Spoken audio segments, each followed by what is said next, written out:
Good morning mga kalola mong garotay. Welcome back to my YouTube channel. Ang ating lunch for today is fish. Isda lang siya na ating piprituhin. Mamaya pakita ko sa inyo paano. Nilinisan ko muna yung ating isda. Don't forget, like and share my YouTube channel. Love you all guys! So ayan nga, nalinisan na natin ang ating isda. Lalagyan natin siya ng ating pampalasa, ang ating asin, black pepper, at turmeric powder. Bubudburan lang natin siya ng mabuti. Mapalagyan natin ng mabuti ang harap at likod ng ating minix na pampalasa. Yan, mekos-mekos mo insan. Yan, mekos-mekos. Mekos-mekos mo pa insan. Ganyan, yan. Sige lang, mekos-mekos pa. Hanggang sa bubudburan na lahat. Mabalutan natin ng pampalasa ng isda. Mikos-mikos mong mabuti insan. Yan na, char. So, ayan guys, gigisa na natin yung sibuyas.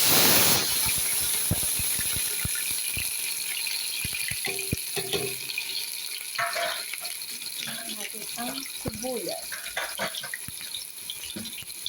Sorry, malikot sa aking camera. Wala akong tagahawak.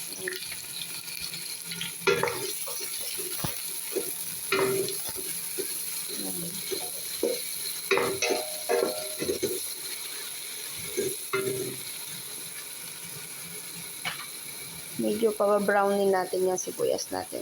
Saute ng konti. Brown na siya, saka natin ilalagay ang tundahon na to. So, ayan guys, medyo brown na yung ating sibuyas. Ilalagay na natin tong ating dahon. Isahin lang natin siya ulit.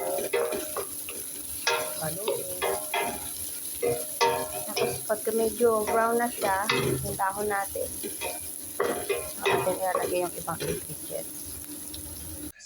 Ayan mga kalola mong garota, ilalagay natin ang ating dry lemon powder, cinnamon stick, ang ating dry lemon na buo, ang ating 4 na pirasong sibuyas na maliliit, isang kamatis na buo, pinagbiak ko lang sa 4, ang ating mismar at saka anghel.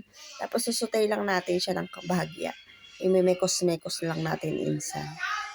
Mekos-mekos insan! Tapos, haluin lang natin ng bagya, at saka natin lalagyan ng tubig. Pakukuluan lang natin siya. Ganun lang. Ayan, magpapainta tayo ng mantika. At habang tayo nagpapainta ng mantika, ilabas na natin ang ating isda na ating ilagyan ng pampalasa. Habang pinapainit natin ang mantika, ang atin namang bigas ay akin ng pinapatiktikan. Nahugasan ko na yan, tapos nababad ko na rin. Yan, pinapatiktikan ko lang. Habang pinapatiktikan, inaantay natin kumulo ang ating paglulutuan. Yan, magmimekos-mekos. Dahan-dahan lang. At baka mapisikan na naman tayo ng mantika. Nakakatakot na kayo magprito.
So, ayan na mga kalola mo. Ayan ang ating finished product ng ating rice with fried fish. Kakaiba yung ating rice, di ba? Hindi siya ordinary rice na puti lang. So, ayan mga kalola mo. Gumawa nga rin pala ako nitong dakus. Yung marik, pinakasabaw nila. Hindi ko na nga lang naipakita sa inyo kung paano ko yan ginawa. Pero kamatis lang yan. Tapos, nilaga at ginisa. So, ayan mga kalola mo, gumawa nga rin pala ako ng salata, lettuce, cabbage. At saka gagiling din ako ng sili. Yan. Mahilig kasi silang kumain na may sili.